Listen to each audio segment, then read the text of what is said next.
How are you, sir? Good, thank you. Excellent. Well, we've got a few people who are going to be asking you some questions. So, how did it all start off for you? Because obviously you're not particularly riding so much nowadays. No, I started racing when I was 16. I had bikes from being a kid like everybody else. Not motocrossing, it was field bikes, any kind of C90s, C50s, anything we could get his hands on.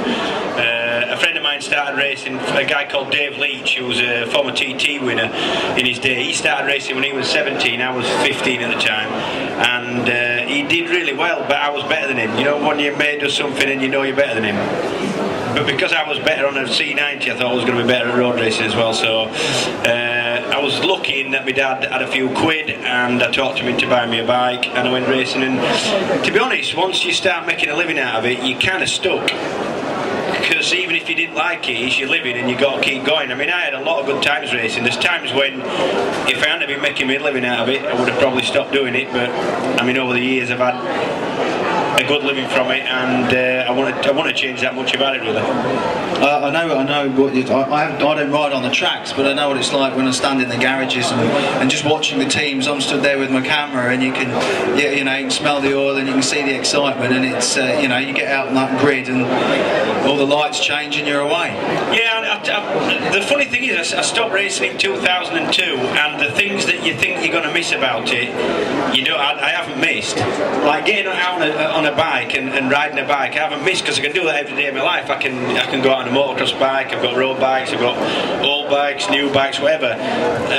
So you don't actually miss riding a bike, actually controlling a bike, but you think you're not going to miss the travelling and all the nerves and the shitting yourself on a start line and all that. But in actual fact, that's the bit I do miss. So it's a real weird thing when you stop.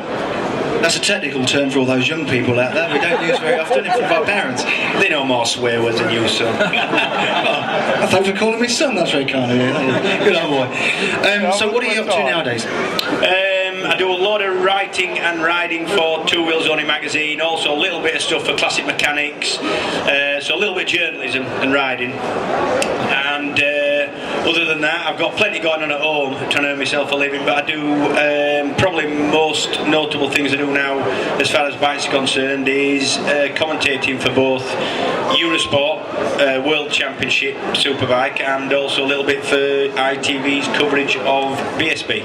So with your sort of journalistic skills, what do you think is going to happen in BSB this year?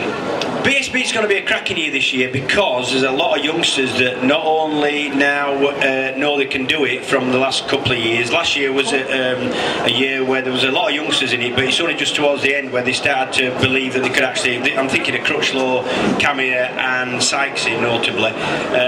This year they're all on good bikes, and I think there's a good chance one of them will win the championship. I know a lot of people have said that, yeah, but all the big names have gone. Your Lavia and also Kianari and Ray have all moved out of the championship. But that's what happens in national championships. If the national championship's working properly, riders move on and they go world championship, and that's how it should be, and that's how hopefully we're going to have world champions in the next few years with riders like Ray and Sykes and all them sort of people. So I think I'm still pretty confident that British Championship will be at least as exciting. For me, the most exciting aspects are the fact that they're on to Pirelli tyres. It's a controlled tyre championship. I think that'll level the playing field a lot. I think it'll make for a more exciting racing. It has in World Superbike, and I think it will in British. And also the new rules on twins and fours, I think, will make it fairly technically quite sort of interesting as well. So I'm looking forward to watching and being involved in commentating on what should be a classic British Championship year. Thank you very much. And of course we had James Whitham came fourth in the Sports Personality of the Year, moving into MotoGP. How do you think he's going to get on? Yeah, good. I would have liked to see him on exactly the same tyres.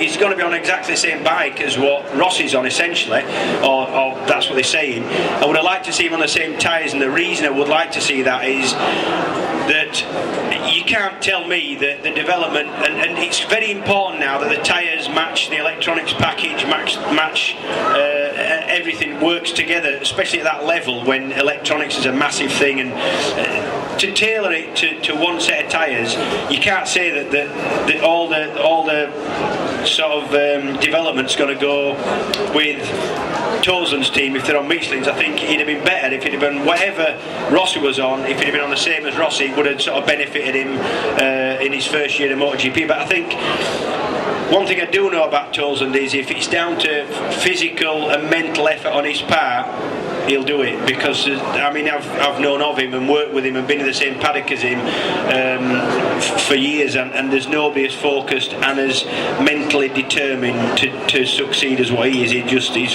frighteningly determined. Yeah, and I hope you're right. It'd be nice to see him up there.